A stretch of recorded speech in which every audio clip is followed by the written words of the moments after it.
Bryant, it has been too long. It has been 2 weeks, and you look like the Joker off The Dark Knight when you clap like that. Remember when he was in the jail cell and he's just Oh, man. It has been 2 weeks since we spoke to you last, and the time before that we spoke to you, a tornado was coming through. So we really haven't been able to speak to you in almost a month. I'm very excited for this segment. My man, welcome in. How are you? Blake, you are rejuvenated after your trip to New York City. I am. Bagels were ass, but I am. Wait, the bagels? Okay, that's overhyped. Way overhyped. It didn't have the proper schmear. I don't know if that's the word I would use because I would think of smear. I think of like sharting yourself, but yes. Well, I'm happy I had a good time. Bleacher Report, my former employer. That's super cool stuff, man. Yeah, and look, I love New York City. It's one of my favorite cities. But Blake, I have a stat for you, and you retweeted it yesterday. 10 top 125 recruits. 10. The most LSU has gotten in the modern era was 11 per the On3 composite rankings. And what year was that? Look, I could pull it up. Was it 2003? It was 2020. Nick Saban's first real class. No, 2020. The Eric Gilbert. Yeah. But look at old Ed Orgeron making some moves here. Right. But honestly, Blake, it was truly spectacular what Brian Kelly's done. And you could be looking at the best recruiting class in LSU history being put together. There's a lot of data that supports that. And that I mean, there's more 5-stars thinking about making the move to Baton Rouge. So it's pretty historic stuff. And Brian Kelly's last couple of seasons, Blake, 6, 6, and 5. You don't really count the first year, but that is double the amount of top 125 guys he's had in the past couple of classes, essentially. So it's amazing what he's done, and it's not just BK; it's the entire staff. Carter, the thing for me is that what you've done outside of the state, right? Like landing Bryce Underwood, landing DJ Pickett, and then landing Derek Meadows. Carter, of the 4 5-stars that you have in this class, Harlan Berry is the only one that is from your state. And I think that is the staple and the flag in the ground that Brian Kelly can lean on here, right? Like, I mean, how many times did we just say, recruit the state, go to Texas, get a 5-star? No, they've gone to Michigan, they've gone to Florida, they've gone to Nevada and landed at 5 stars outside of the only one that you have in your state. Right. And obviously there are concerns. Brian Kelly, featured proximity in this last recruiting class, 23 of the 27, being from Louisiana and Texas. But, you look at the Georgias, man, they had a lot of out-of-state guys. Do they win an Natty without Adonai Mitchell from Texas or Brock Bowers from California? So to really hit your high-end outcomes, you do need to recruit nationally. And a lot of this in recruiting is going to come down to the personal, I guess you could say, motivation of the players themselves, right? You've done the good work of getting them locked in and going to LSU. Now they really need to set sights on actually winning a national championship. And if they come in focused and the best players at the same time, and look, I know I'm biased because I interviewed the guy, but I'm hearing good leadership tactics from Bryce Underwood, right? He was involved, obviously, with Derek Meadows and stuff like that. If your best players in your class are good leaders, that bodes well for guys truly locking in. So if those things do happen, you're looking at a national championship caliber team in terms of recruiting. I said this earlier. I just want to make it well known again because we always clip these segments and put them on YouTube and stuff like that. Everything that they're doing right now in recruiting, they are dominating. So when I ask you this, I don't want to feel like I'm trying to shit on what they're doing in recruiting. You did lose Jabari Antoine to Miami this weekend too. And Carter, landing DJ Pickett is a big-time deal. A big-time deal. However, you need more than him. And you could have gotten the best DB in your state, which you've missed on in the last 40 years in your own state. How big is it that Antoine has committed to Miami? Yeah, so my personal opinion on Jabari Antoine is that I like him. Blake, as you know, I try my best to guess who the best players in the class are going to be. One of my favorite players is Brandon Brown. He is not one of the top 125 guys. In fact, he's not even close, right? Antoine is a guy I actually do think is worthy of his recruiting ranking, and he's a guy that I really wanted to be a part of this LSU class. But if he was thinking about decommitting, which he did, most recruits, Blake, when they decommit, I think it's 10% of the time they end up going back to the initial school. So it was historically a high unlikelihood, or just unlikely, that he was going to come back. But if you get DJ Pickett, who has a very high likelihood of hitting, at the very least being a decent floor player in year one, 5-star corners, Blake, historically are able to give you floor production in year one. That is worthy of 2 defensive backs, if that makes sense. But it's obviously going to come down to DJ Pickett if he actually does sign. You can make a very strong case. He is the second most important recruit in this class behind Bryce Underwood. The recruiting ranking bears that out, and obviously the scarcity bears that out at the defensive back position. And Blake, they need it. I mean, they just do, right? This DB room, obviously depending on what's going to happen with Toviano, and his future at LSU beyond 2024, it will be devoid of elite blue chip talent. So you want those blue chippers, especially one a 5-star caliber in DJ Pickett. You want those kind of guys to shut down half of the field if he turns out to be the elite corner that everyone expects him to be. So sticking with DJ Pickett, Carter, more than anything, it's big for Corey. Okay, in a lot of ways, in reference to, look, man, he had some pressure. You lose on the kid from Texas. Jabari Antoine decommits. It gets people back into the boat of, at the current moment, him recruiting, obviously landing DJ Pickett. It's a big-time deal. And, Carter, here's the truth. Like, the Bryce Underwood story had faded to an extent, which I think because you didn't land guys in the portal along the defensive line, and the excuses that came out was it's NIL, it's NIL, it's NIL. Well, then you add Bayou Traditions and Taft with one another, and then you get in one of these, Carter, let's call all of these high prospect recruiting things. You got in a war, and you won out, and you went up against Miami, who's known to spin, and Oregon that's known to spin, and you won. And that is a massive deal. Kid had DJ Pickett came out and said, look, my relationship with Corey's a big deal. It was an entire staff thing too, in reference to you had to go out there and make a statement, and by God you did. And to be honest with you, I don't give a shit if it was, I don't give a shit who the recruit would have been. When you're going up against Oregon, who's spending that money, it's a big win from a big win from a program standpoint too.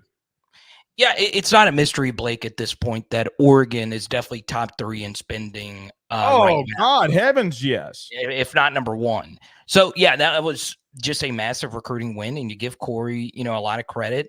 I also, and look, I'm always biased for my love for Patrick Peterson. I can't believe that I'm even saying this. I think there's a piece of us that underrates what he did for LSU, obviously. And he was partially involved in his recruitment. There's photos of him. When it comes down to the last waning minutes and people are still bidding, Patrick Peterson's not coming up in them conversations. Right. So it's the only thing that I said last week, and people were like, Blake, you think Patrick Peterson didn't make a difference? Yeah, I do think it made a difference. At the same time.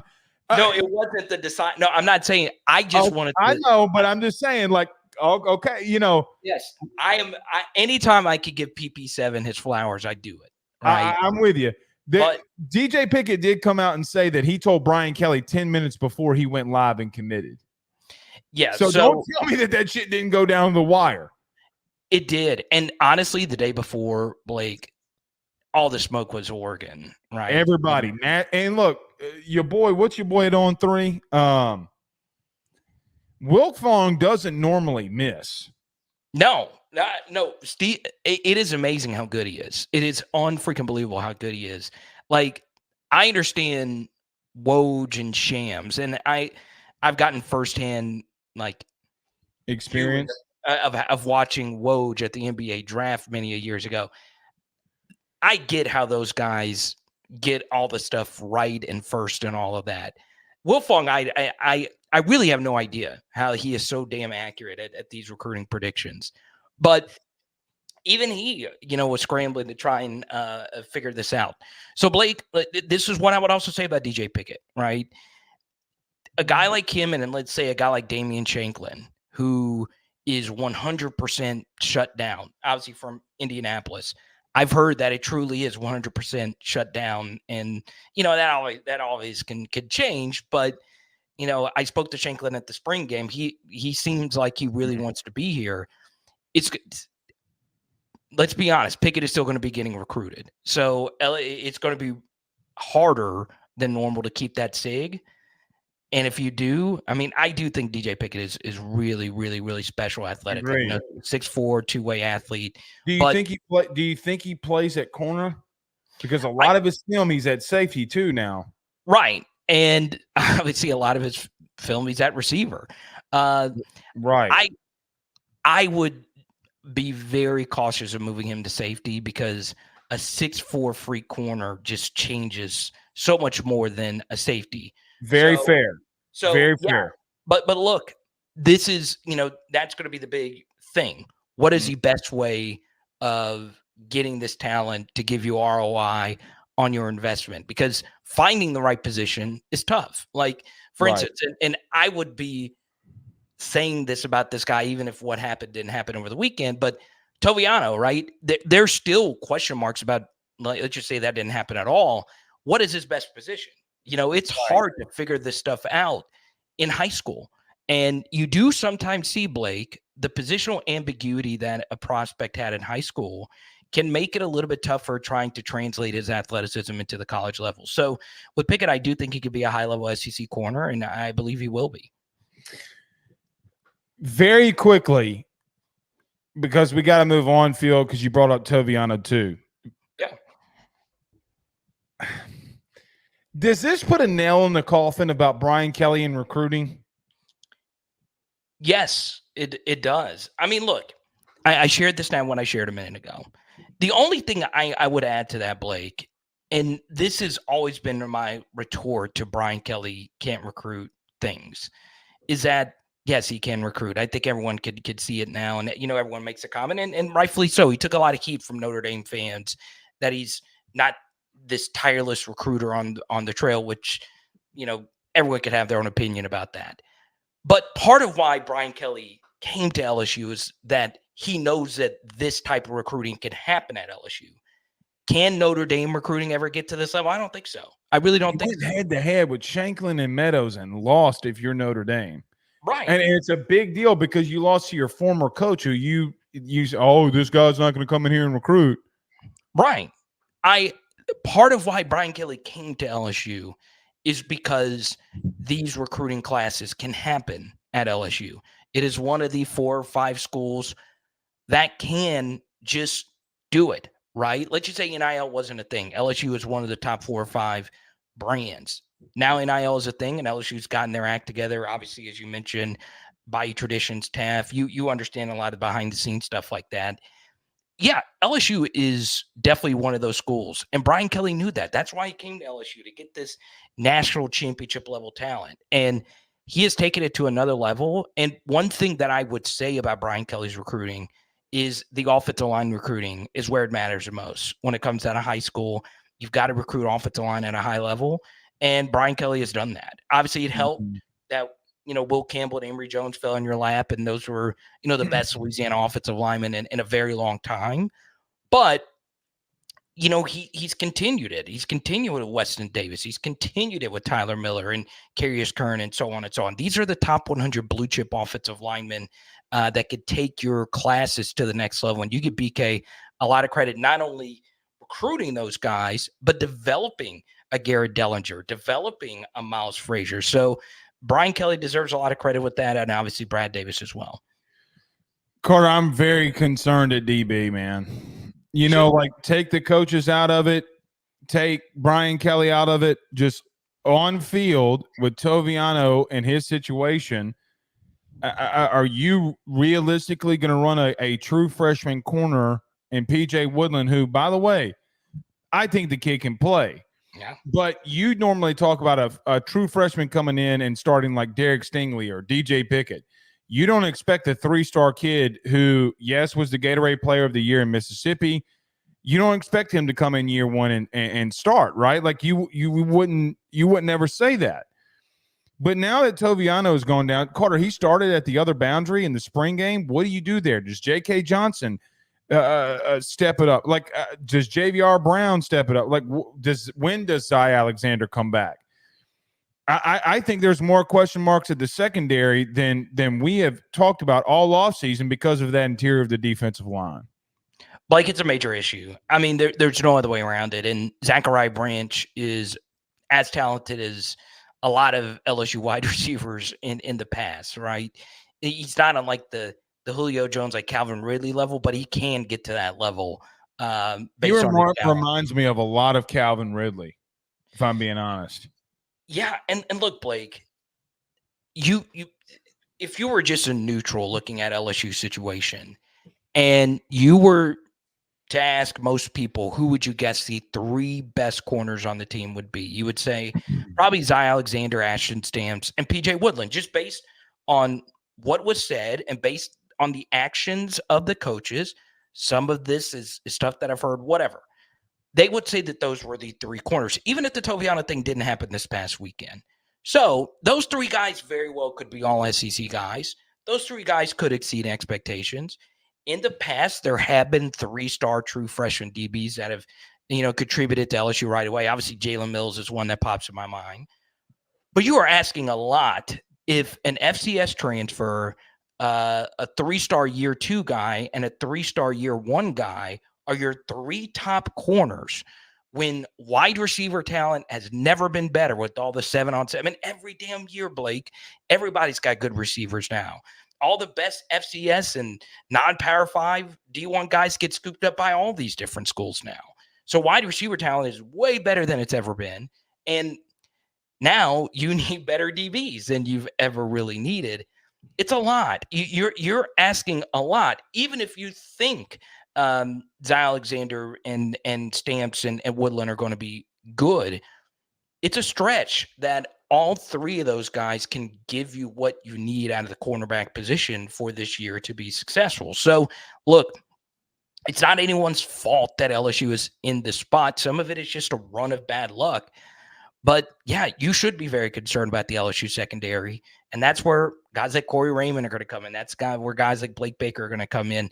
And also a guy like Braden Swinston. If you get one good bookend rusher, that changes a lot of things on the back end as well. Very true. And I just think of, man, the only way to stop this is either play prevent and just stop everybody in the red zone and come and get lucky, or Carter, you got to go full Durante Jones in 21 and just send the heat every freaking play. I mean, because that's all Durante Jones did, and I would rather be aggressive than be passive. And look, you got to create tackles for loss in the running game. You got to create tackles for or tackles for loss in the red zone. If you're going to be productive, you got to do that. Just getting after the passer and getting them down to the ground. So it's a very big point there as well. And Blake, one more thing on that. All right. Okay. You mentioned explosive plays, getting pressure, and all of that. What makes this even tougher is you have uncertainty at the safety position as well. And I do think Jordan Gilbert will turn out to be a very solid player. And I mention this guy all the time. And ironically, I ended up, after a live stream recently, Blake, I got a call from John Battle because I talk about John Battle all the time. He was, for those that don't remember, he's a really good safety at LSU in the mid-2010s, played with Dante Jackson and all these guys. And a mutual friend of ours got Battle on the phone, and he would be LSU's by far best DB on the team right now. But more than likely, he would be and he was the DB, like the 4th or 5th best DB when he played. And one thing John Battle was really good at, Blake, was making the touchdown saving tackle. When all else went to shit, there was a guy back there that you can rely on to make that tackle to prevent a 30-yard gain from being a 50-yard touchdown. Those things are very important. And there's plenty of guys that have done that. Ronald Martin could do it, so on and so on and so on. Blake, they were bad at that last year. Bad at that. So a big issue for me isn't necessarily DBs getting beat. I don't care if PJ Woodland has to start and he gets beat by Zachariah Branch. That's probably something that will happen here in a month and a half or so. You need to make the tackle after the fact. And LSU had so many issues, in particular against Missouri in the spring game this past year. You've got to make the touchdown-saving tackle. So, in theory, when you think of the word safety, Blake, they have to be the safety valve of the defense. So, even if you do get gashed for 6 yards here, 7 yards there, make the other team convert in the red zone. And that would be one thing I would be looking for from the safety position next year. Make plays, Carter. I mean, you quite simply didn't make any plays last year. Simple tackles. That's all we're at. Just simple tackles. You couldn't execute simple fundamental formations that you were getting misaligned in. I mean, Carter, I will never understand this as long as I live. I cannot fathom how DBs get lost in man-to-man coverage. It honestly flabbergasts me. And when you're getting lost in man-to-man coverage last year in reference to just lining up, I'm like, bro, what? Like, you have the man. Regardless of what he does, that is your dude. It is old Pee-wee football. It is the first thing you learn. Hey, that guy right there is the dude that you're responsible for. And when you get lost in that, shit it's absolutely amazing to me. Carter, I'm gonna say this. I don't know if they're not going to be pretty damn good at edge, though. I'm not convinced that, after going back and watching the Alabama game, the 4 plays that Braden Swinson played in, he gets a sack and then gets 2 other pressures on Jalen Milroe. I don't know if that kid can't play. I'm not 1,000% sold that the kid can't give you 6 sacks next year, along with Harold Perkins that gave you 7.5. I don't know that. But I just think it's an issue that we're going to have to see in August. I mean, golly, I can't believe that, Carter.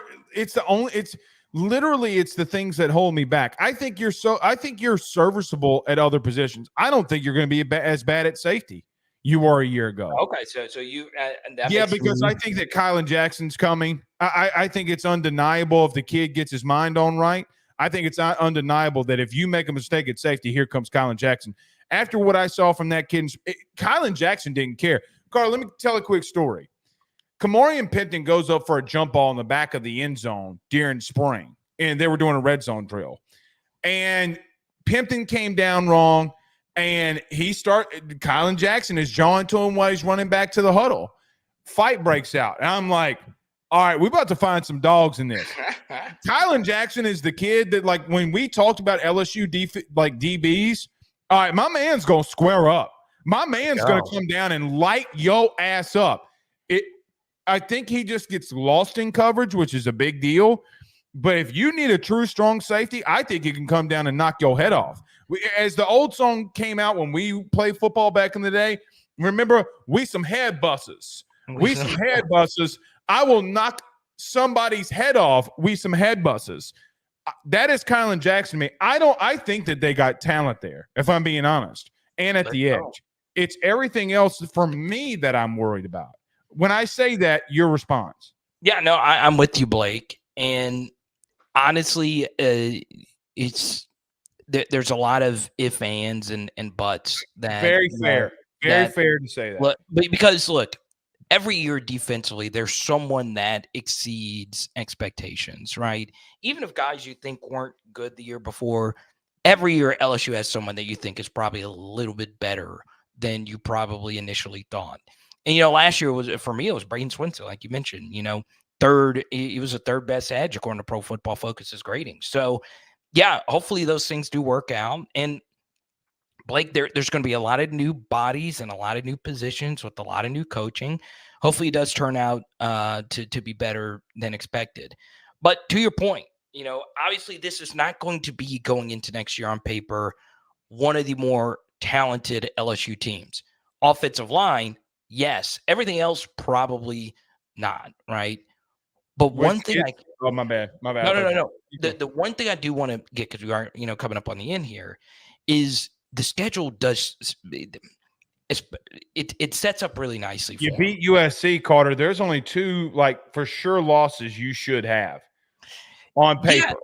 Yeah. And look, the people that I trust that do a lot of like preseason handicapping, some feel there's a game or 2 on the schedule where LSU is not going to be favored. And when you look at A&M, Bama, and who else? And they're favored against Ole Miss. Yeah, they'll be favored versus Ole Miss, coming off a bye, and Ole Miss having a serious rest disadvantage going on the road. I think A&M's the only game where most sharps would have LSU as an underdog. I think they will be favored versus Alabama coming off a bye, and Bama coming off a bye as well, but they'll be favored in the preseason metrics.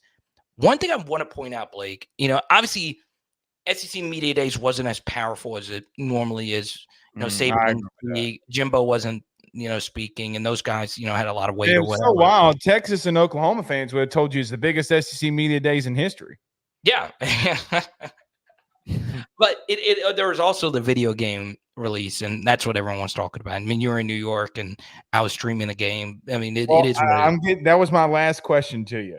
But so hold on about the video game. But one thing I will say, and shout out to Brian and shout out to Jared for always super chatting, both of us. The SEC media poll may not mean a lot to a lot of people. To me, it is something. It's not necessarily who gets first place or the fact that Vanderbilt. It's 2 through 6. It's 2 through 6, but it's also, and it's kind of ridiculous. This happened last year. 2 more people voted Vanderbilt first. So some people do not take it serious. Mm-hmm. But overall, people do, and I have voted on this like 4 or 5 times when I'm with the media days. They do take the order serious. Like most people spend like 10 minutes or whatever. And when you actually take a look at the order of finish, LSU was number 5. All right. Alabama was ahead of them. Ole Miss was ahead of them. Those are the only 2 top 5 schools you play on the schedule this year. And guess what, Blake? You're coming off a bye for both of them. And guess what else, Blake? You're at home for both of them. I know. And then on top of that, guess what? They don't have to play the 6 or 7 school. Missouri was 6. You don't play Missouri. Tennessee was 7. You don't play Tennessee. You play Oklahoma. Guess what? Oklahoma. No, you play Vanderbilt in South Carolina. Right. Right. It's a very favorable schedule. And the reason why that matters is if you look at anything in terms of sports, consensus rankings normally give you signal, right? So this big group of people from all different walks of life, this isn't, a biased 8 people who exactly is voting from whichever reasons, okay? There's at least 10 media members from every team that goes there. So you get a really conglomerate consensus rankings. And that's how they viewed it. And the way that shapes up, it shapes up really nicely for LSU. So this might not be the perfect team, but if you find ways to win, LSU might be in that sweet spot, Blake, where they get the coveted home playoff game. Shout out to Jared Addison for sending a $4.99 super sticker. Brian Turner says $4.99 super chat says something people don't want to talk about is Brian Kelly and LSU dominated Notre Dame in recruiting. Yes, I mean, yeah, I think it puts a nail in that coffin. It's time for you to shut the fuck up, if I'm being honest. Last thing before, and thank you both guys for the super chats. Last thing. I just want to say this, and I say this from the bottom of my heart. I am an elite recruiter on College Football 25. I spent an hour-long documentary or an hour-long show watching on how to recruit.